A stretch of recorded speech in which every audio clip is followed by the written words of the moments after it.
ભારતની ભૂમિ ઉપર છેલ્લા 100 વર્ષમાં અનેક ઇતિહાસો રચાયા છે. એ ઐતિહાસિક ઘટનાઓમાં કોઈ પણ એક ઘટનાને તમે બહાર કાઢજો, એ ઘટનાના ઇતિહાસની અંદર એક પાનું સંઘ, જનસંઘ કે ભાજપાના નેતાઓના કાળા કુકર્મો, કાળો ઇતિહાસ, દેશ વિરોધી માનસિકતા, રાષ્ટ્ર વિરોધી ને જન વિરોધી માનસિકતા, અંગ્રેજોની કદમબોચી, માફીનામા, આમાંથી એક બહાર આવશે. આટલી રાષ્ટ્ર વિરોધી પ્રવૃત્તિની દિમાગમાં પડેલી ગંદી સોચ 100 વર્ષથી આ દેશ સહન કરે છે. 100 વર્ષથી. આમ છતાં ઇતિહાસ ઉપર જઈ તરોડી મરોડી પાનું બહાર કાઢી અને વર્તમાન જનતા છે એની સામે પોતાનો બચાવ ઐતિહાસિક રીતે પણ અને વર્તમાન નિષ્ફળતાનો બચાવ કરવા માટે સ્ટ્રીમલાઇનના મીડિયાનો સહારો લઈ અને છાપે છપે છે. દુઃખ એ મોટું છે કે આજની જે સ્ટ્રીમલાઇન મીડિયા છે એ મીડિયા કોઈ પણ વસ્તુ એ છાપવા માટે છાપવાનું કે અને છાપી પણ નાખે છે. સમગ્ર દેશને ગુમરાહ કરે છે કે ઇતિહાસ એ વાસ્તવિકતા છે, આ એવો ડોળ કરવાનો પ્રયત્ન કરે છે. પરંતુ ઇતિહાસ ક્યારેય તે બદલી શકતો નથી, ભૂસાઈ શકતો નથી કે ભૂલી પણ શકાતો નથી. એ જ્યારે ખોલો પાનું ત્યારે કુકર્મો બહાર આવવાના અને આવવાના.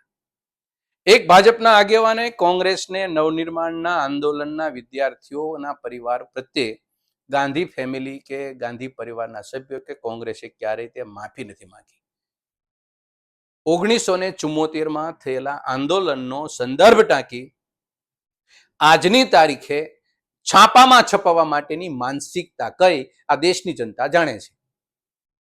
એને ઈ પછી અનેક આંદોલનો થયા. એમની સરકારમાં 25 વર્ષમાં ગુજરાતમાં અનેક રમખાણો થયા, અનેક જનતાની આબરૂ લૂંટાણી, અનેકને ગોળીએ દીધેલા. દેશની અંદર 12 વર્ષની અંદર ખેડૂતોનું જબરજસ્ત ઐતિહાસિક આંદોલન થયું. 700 ખેડૂતોની શહાદત થઈ. મણિપુરની અંદર નગ્ન મહિલાઓની પરેડ લેવાની. કાળજુ અને હૃદય બેમાંથી એકય નથી અને અંધાપાથી સરકાર ચાલતી હોય એવા દર્શન દેશને કરાવ્યા છે. આ ઇતિહાસ ન યાદ આવ્યો હોય, આ ઇતિહાસ ન યાદ આવ્યો. અને નવનિર્માણનો સહારો લઈ અને વર્તમાન સરકારની નિષ્ફળતાનું ઓઢણું ઓઢવાની ફરજ પડી. આનેથી કરુણતા બીજી કઈ હોઈ શકે? એ દાવો કરે છે કે એને આત્મચિંતન કરવું જોઈએ, કોંગ્રેસે આત્મચિંતન કરવું જોઈએ. એ સરકારનો બેઠેલો એક પણ પ્રતિનિધિ, એનો અંશ કોઈ અત્યારે હયાત નથી. તો આત્મચિંતન છતાં પણ એ આત્મચિંતન કર્યું હતું, મુખ્યમંત્રીને રાજીનામું આપ્યું હતું, એ જ સૌથી મોટી માફી કહેવાય. છતાં પણ વર્તમાન સમયની અંદર આટલી નિષ્ફળતાઓ ભાજપાની ગઈ છે.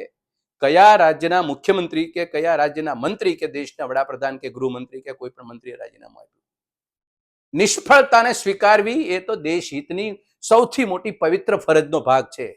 રાજનીતિનો સૌથી સારો પ્રયોગ જો કોઈ હોય તો નિષ્ફળતાને સહર્ષ સ્વીકારી અને જગ્યા ખાલી કરી દેવી એ છે દેશહિતનું કામ છે.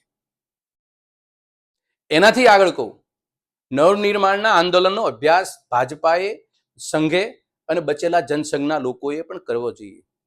એ વખતે 105 લોકોના મૃત્યુ થયા હતા ને એ સહિત પરિવારોના ઘરને 1500 રૂપિયાનું પેન્શન આપવામાં આવતું હતું. તમે આપ્યું છે, આજે ચાલુ રાખ્યું છે? એ તમે પૂછો હવે તમારી સરકારને. નૈતિકતાનું ધોરણ રાજનીતિમાં કોઈ પણ પૂર્વ સરકારો ભારતીય જનતા પાર્ટી પહેલાની હતી એ તમામમાં હતું. અને છેલ્લે કેશુભાઈની સરકારમાં પણ હતું અને વાજપેયીની સરકારમાં પણ હતું. આ તમને કાળું તિલક મારી ગયા બે સરકારો. તમે એ સરકારને પણ પોતાની સરકાર નથી ગણતા, એટલા તો તમે નગુણા માણસો છો. એ ઇતિહાસ તમારા માટે ઇતિહાસ નથી. નરેન્દ્ર મોદીના 20 વર્ષ પૂરા થાય છે સરકારના, તો તમે બોલી ન શક્યા કે કેશુભાઈના 3 વર્ષ કે 4 વર્ષ કે 2 વિશાલ શબ્દ પ્રયોગ કરી મોટા મોટા પાનાના પેપરો તમે છાપ્યા. તમને કેશુભાઈ ન યાદ આવ્યા. એટલે તમારી માનસિકતા માત્ર ને માત્ર સેન્ટ્રલાઇઝ છે, સત્તા અધીન છે, સત્તામાં જનતા છે જ નહીં તમારી સરકારમાં. અને બીજી વાત, ભારતીય જનતા પાર્ટીના નેતાઓએ પોતાના ઇતિહાસમાં પણ ડોક્યા કરવા જોઈએ. પોતાનો ઇતિહાસમાં આ ભૂતકાળના ઇતિહાસોથી તમે બચી શકવા નથી. વર્તમાન જેનજીનું આંદોલન એ યુવાન બહાર નીકળી ગયા છે.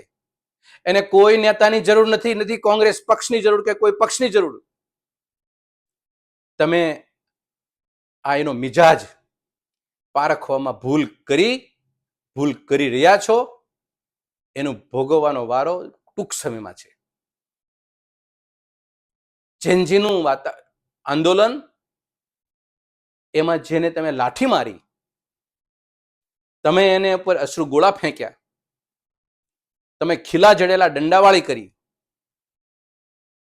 તમને વેપન તમારે વાપરવાનો અધિકાર નથી, એ વેપનનો ઉપયોગ કર્યો, તમે માફી માંગી લીધી. આ દેશમાં બે એવા કાળા ઇતિહાસ રચાઈ ગયા. એક ગુજરાતની ભૂમિ ઉપર પાટીદાર ઉપર થયેલો લાઠીચાર્જ, અને એક વિદ્યાર્થીઓ ઉપર દિલ્હીની અંદર થયેલો લાઠીચાર્જ. આ બેમાં કોને હુકમ કર્યો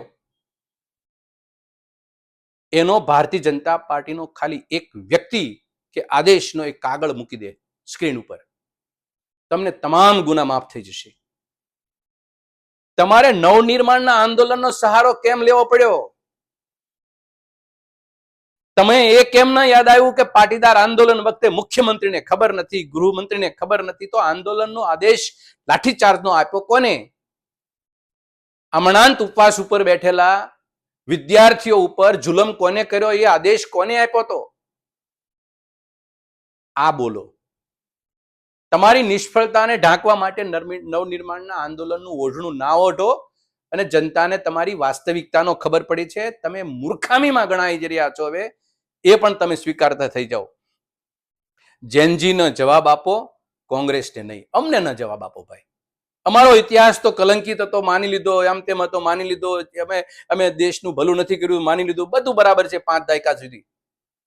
પણ જનતાએ તમને પસંદ કર્યા હતા કે તમે ભલું કરશો. અમારી નિષ્ફળતા એ તમારી નિષ્ફળતાને દબાવી નહીં શકે. તમારી નિષ્ફળતા એ તમારી નિષ્ફળતા છે. તમે એમાંથી બચી શકતો નહીં. ઇતિહાસના કોઈ પણ ઉદાહરણ મૂકશો તો તમારો એમાં કાળું પાનું એક બાર આવે છે ભેગું. એટલે કૃપા કરીને સડક ઉપર કે સંસદ ઉપર 5 દાયકાનો ઇતિહાસ કે આઝાદીનો ઇતિહાસ તમે બોલતા બંધ થઈ જાઓ. તમે વર્તમાનમાં શું આ દેશ માટે કરી રહ્યા છો એ બોલો. દેશ તમારામાંથી કે તમારા કાર્યોમાંથી કે તમારી નૈતિકતાથી કેટલો ખુશ છે, તમારા વહીવટથી કેટલો ખુશ છે, એના મોઢા ઉપર સ્મિત આવે એવું એકાદું કામ કરી બતાડો. તમારે મોઢા ઉપર સ્મિત એવું લાવવું છે કે કોંગ્રેસને બે ગાળો ભાંડો અને જનતા તાળીઓ પાડે. એ તો તમારો કબીલો પાડે તાળીઓ, તમારા લાભાર્થીઓ ઉદ્યોગપતિઓ તાળીઓ પાડે, જેનામાં તમારામાં લાભ સમાયેલો એ તાળીઓ પાડે. જનતા નહીં. એ જનતા નથી. એટલા માટે કે ખુદને સેવક ગણાવનાર વ્યક્તિ, આ દેશના પ્રધાનમંત્રી કે હું તમારો સેવક છું, અને એ સેવક માફી માંગવાને બદલે માફી આપે છે. કેટલી કરુણતા, કેટલી કરુણતા. આ દેશની જનતા એ પ્રજા કે રૈયત નથી, આ નાગરિક સમાજ છે. ભાજપા હજી એ ભૂલી ગઈ, એના નેતા ભૂલી ગયા. આ દેશ આઝાદ થઈ ચૂક્યો છે.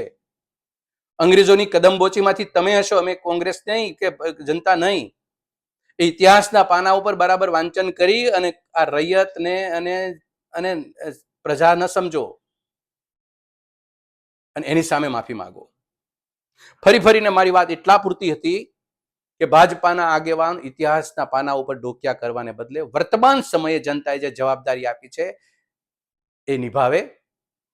ઇતિહાસની કોઈ પણ પક્ષની કે કોઈ પણ નેતાની ભૂલને આજની નિષ્ફળતાનું ઓઢણું ન ઓઢે અને બચાવ ન કરે. આટલી મારી વિનંતી છે. ખૂબ ખૂબ આભાર. ધન્યવાદ.